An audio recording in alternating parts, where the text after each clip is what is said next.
Bill Clinton is stumping for Vice President Harris, and he admitted that the economy was better under Trump. I don't think it's right to say that people have to vote for Donald Trump because the economy was better there. But it was. Yeah. Hello. So wait here. Bill Clinton doesn't want Americans to vote for Trump, though, even if they know they will be financially better off. Now, the Clintons' comments may spell trouble for Vice President Harris, as a new report says that Democrats are worried that Harris's economic message simply isn't breaking through to voters. Because she has well, none. Maybe it's because None. whenever the VP is asked about how exactly she will tackle inflation and high prices, she answers this way almost every time. I come from the middle class. I grew up a middle class kid. I come from the middle class. I come from the middle class. And now you want to take the money from the middle class. We have auto workers who are being laid off and those who fear that they might be laid off. The average person can't afford groceries or their rent. And recent polls in Michigan show that Michigan voters believe that Donald Trump would do a better job with handling the economy. And he will. And bringing jobs back. What do you say to that? Nothing like Well, they say let's he start with is. this. I come from the middle class, and I'll never forget where I come from. And now you're worked stealing very from the hard. middle class. She, by the time I was a teenager, was able to save up for our first home. All right, so Harris, you're saying the questions are getting harder, but the answers are staying the same. Exactly. That's the whole point. She And has Clinton's no like, vision yeah, for this that's country right. I mean, except to steal that's the everything second, left by the way, that we gaffe have. that he's made that essentially says, yes, Donald Trump's policies, the economy was better, and under this administration's policies, the border is open. Yeah, and he said that the reason that we have the crime and people like Laken Riley are no longer with us is because this administration hasn't vetted.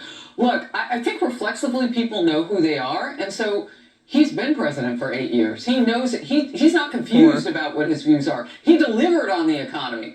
So with a deliverable, as Kaylee often so brilliantly Made says, a mishap. It's 4 he can years. go forth and then he probably backtracks in his head, oh, that's not going to help her. Wait, vote anyway, even though it's going to be awful for you.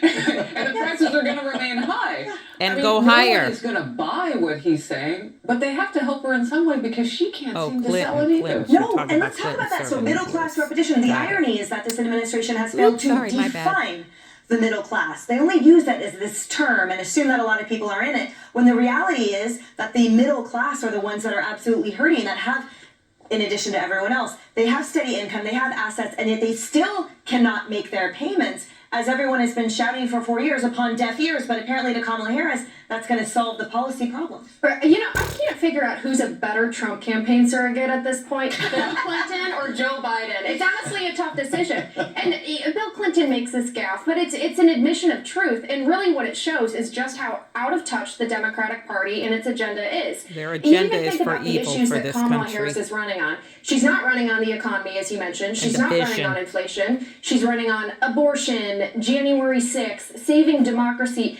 These are all sorts of She's niche destroying issues that democracy. only the very privileged gonna get save to it. spend all of their time focusing on.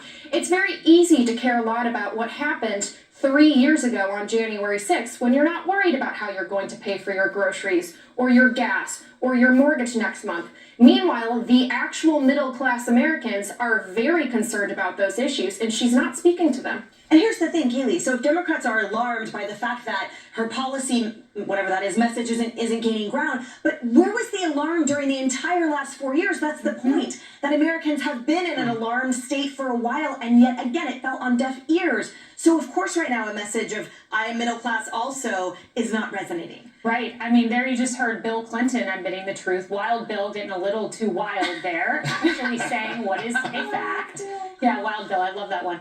Look, the economy is a reality, right? You feel it, so you cannot explain it to people. You either can Enough. or cannot avoid your We're done with the groceries. You can or Pelosi's, the cannot afford your Clintons, the home. Obamas. You can or cannot pay your credit card. Harris, This is binary. Waltz, This is Biden. factual. We're done. People live it. So when I see headlines like the New York Times is Destroyed how this shameful country. inflation is basically back to normal, why do voters still feel gosh, blah? Well, normal? I feel blah because I go to the grocery store and chicken's $25. That's not a reality I will accept. The media is trying to be the persuasive arm of the Democrat Party. New York Post, however, this morning, 9:40 a.m., here you go, core inflation rises more than expected in September. There you go. We will never accept the reality of $25 chicken at the grocery store. No.